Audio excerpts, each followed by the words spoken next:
నమస్తే, welcome to our channel. నేను సిరి.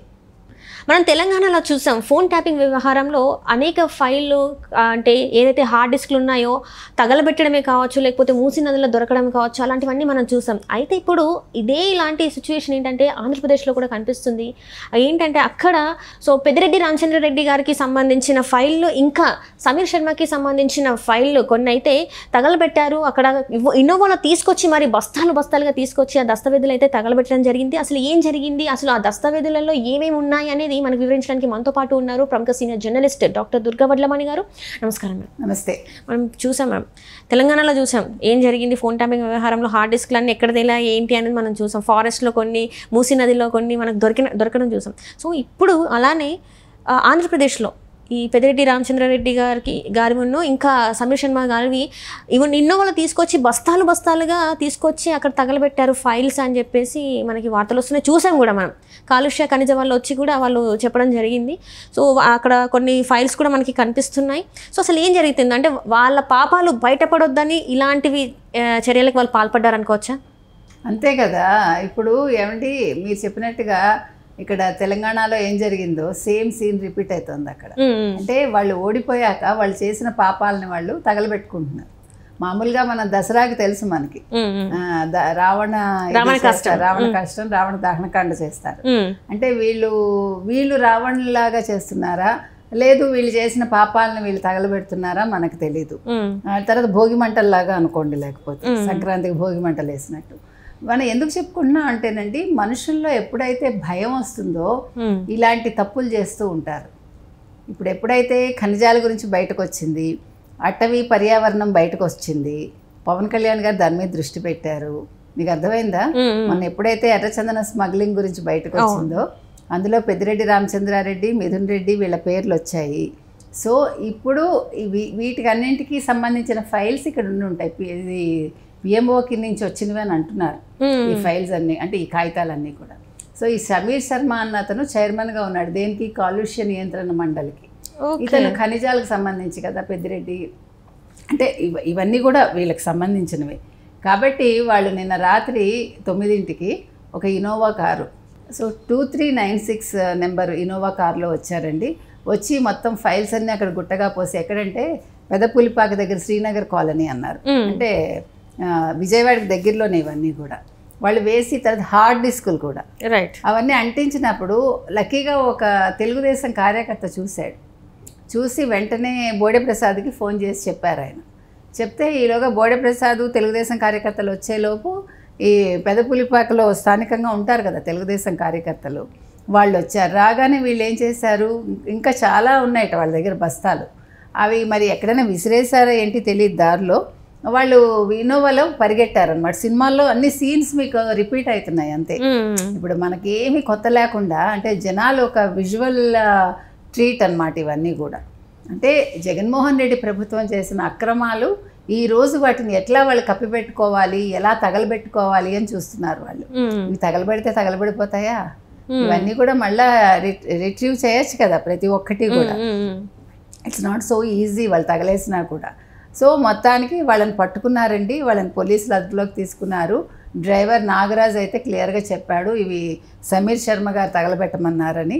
అంటే పెద్దిరెడ్డి హస్తం, సమీర్ శర్మ హస్తం ఉంది అక్కడ. ఇప్పుడు మనం అంటే ఇది పిటి అనాలా, లేదు వాళ్ళని చూసి జాలిపడాలా ఈ ఆఫీసర్లను చూసి, లేదు చీదరించుకోవాలా అర్థం కావట్లేదండి ప్రజలకి. వీళ్ళు ఒక మంచి పొజిషన్స్లో ఉండి వీళ్ళు ఈ రకమైన పనులు చేయడం అంటే, ఒక రాజకీయ నాయకుడికి వీళ్ళు వత్తాసు పలికి వాళ్ళు చేసిన తప్పిదాలకి ఈరోజు వాళ్ళు దాన్ని కప్పిపుచ్చుకోవటానికి ఇట్లా నాశనం పెట్టడం ఎంత తప్పండి అది.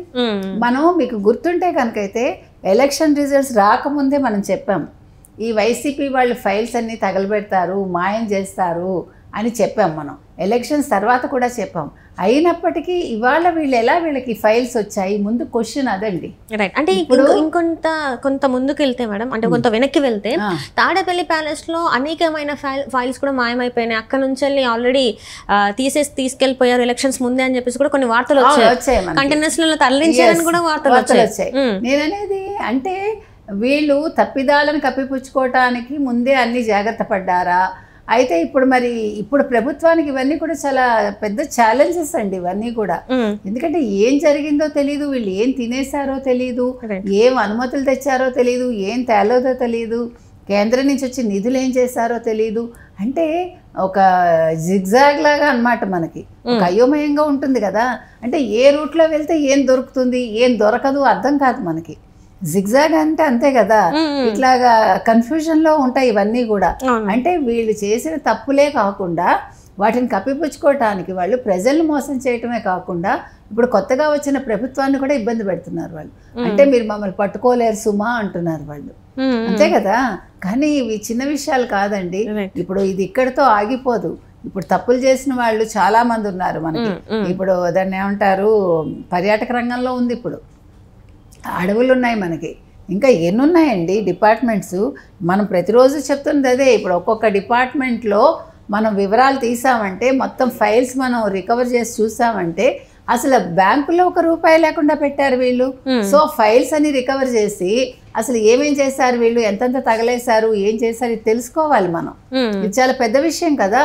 ఇది ఇక్కడితో ఆపకూడదండి. ఇప్పుడు పవన్ కళ్యాణ్ గారు మొన్న మాట అన్నారు కాబట్టి పర్యావరణం అటవీ గురించి మాట్లాడారు కదా. నేను అన్ని తెలుసుకుంటున్నాను, నేను తెలుసుకున్నాను, వీటి మీద దృష్టి పెడతాను, ఎవరిని వదిలిపెట్టను అన్నాడు ఆయన. ఆయన క్లియర్గా చెప్పాడు. ఆయన నాకు డబ్బులు అవసరం లేదు, నాకు ఇప్పుడు పేరు అవసరం లేదు, నేను ప్రజలకు సేవ చేయడానికి వచ్చాను అని చెప్పారు ఆయన. సో అది వీళ్ళకి భయంగా ఉంది. ఎందుకంటే వీళ్ళు వచ్చిందే ప్రజాసేవ కోసం కాదు, వీళ్ళ కడుపు నింపుకోవటం కోసం వచ్చారు వీళ్ళు అక్రమంగా. అంటే వీళ్ళందరూ బకాసురుల్లాగా తినేశారనమాట మొత్తం అన్నీ కూడా. సో ఇది చాలా పెద్ద విషయం అండి. ఇలాంటి విషయాలను వదిలిపెట్టకూడదు. ఇప్పుడు చంద్రబాబు నాయుడు గారు అక్కడ పాపం పోలవరం చూసుకుంటారా, అమరావతి పునరుద్ధరణ చూసుకుంటారా, ఇటు రైతుల సమస్యలు చూస్తారా, ఇటు సంపద సృష్టిస్తారా? ఆయన ఏం చేస్తారండి?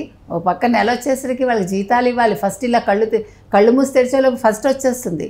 జగన్మోహన్ రెడ్డి గారు మీరు కళ్ళు మూసి తెరవండి, మీకు 5 ఏళ్ళు అయిపోతుంది అన్నాడు. ఎలా అయిపోతుందో మనకు తెలియదు. అంటే జీతాలు ఇవ్వకుండా ఆయన గడిపేశాడు ఆయన కాబట్టి. ఇక్కడ అలా అవ్వదు కదా. కళ్ళు మూసి తెరిచేలోపు ఫస్ట్ వస్తుంది. జీతాలు ఇవ్వాలి, సంక్షేమాలు ఇవ్వాలి, పెన్షన్స్, అదే సంక్షేమ పథకాలు నేను అనేది. మరి ఇవన్నీ చిన్న విషయాలు కాదు కదండి. కాబట్టి ప్రజలు కూడా ఆలోచించండి, మీరు తప్పిదాలు చేయకండి. మనం ఒక్కటే రిక్వెస్ట్ చేస్తున్నాం ప్రజల్ని. మనకి ఏ పార్టీ ఎక్కువగా తక్కువ కాదండి. ప్రజలకు ఎవరు సుపరిపాలన అందిస్తారో వాళ్ళని గుర్తించి మీరు ఓట్లు వేసుకోండి ఎప్పుడైనా. ఇప్పుడు చాలా మంచి పని చేశారు, దీన్ని ఇలా కొనసాగించండి అంతే. Right madam, right. Thank you.